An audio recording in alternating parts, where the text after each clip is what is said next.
Hi guys, welcome back to my channel. So আজকে আমার ফরেক্সের কার্ডটা এসে গেছে। ফরেক্স এক্সচেঞ্জের কার্ডটা আমি এখন নিতে বেরোচ্ছি। So stay tuned.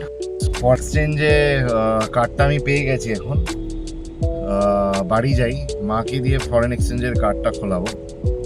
সো সেটারও ভিডিও করবো, ফরেন এক্সচেঞ্জ কার্ডের আনবক্সিংটা। এটা গিয়ে আমি করে রিভার্ট করছি। Thank you.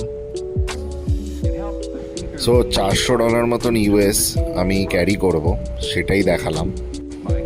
মাকে দিয়ে আনবক্সিংটা করাচ্ছি ফরেন এক্সচেঞ্জের কার্ডটা। মা খুব এক্সাইটেড। মা কোনোদিনও অ্যাব্রড ট্রাভেল করেনি। আমার খুব ইচ্ছা আছে ওখানে গিয়ে সেটেল হওয়ার পর মাকে ডাকার। বাবা নর্মালি বাইরে ঘোরাফেরা করে, বিকজ বাবা মার্চেন্ট নেভিতে কাজ করেন আমার বাবা। তো বাবা অ্যাব্রডেই থাকে ম্যাক্সিমাম টাইম।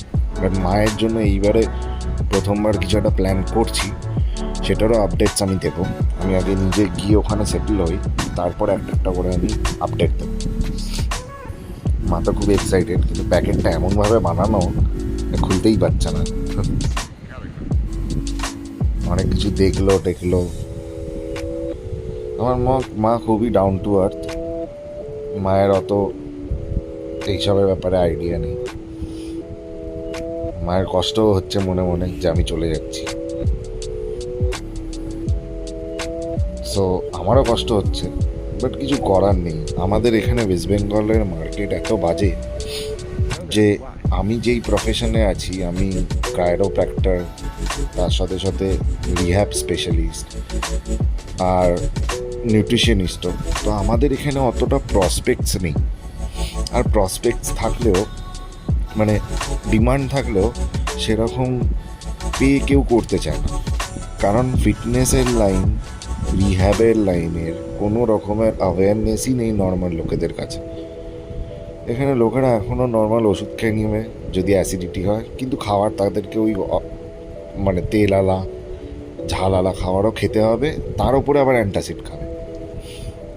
সো এটাই হচ্ছে প্রবলেম। আর ওয়েস্ট বেঙ্গলে আগামী 5 বছরে আর কিছু থাকবে না আর্নিং করার মতো।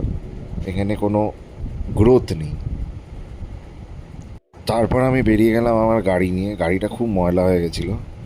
রোজ আমি পেশেন্টদের বাড়ি এদিক ওদিক ট্রাভেল করতে হচ্ছিলো। গাড়ি একদম কাদা, বেহালা, খিদিরপুর করতে করতে গাড়ি পুরো ময়লা কাচড়া হয়ে গেছিলো একদম। সো টালিগঞ্জের মোড়েই একদম, মানে বেসিক্যালি রবীন্দ্র সরোবরের লেকের একদম অপোজিটেই এই কার ওয়াশটা আছে। সেখানে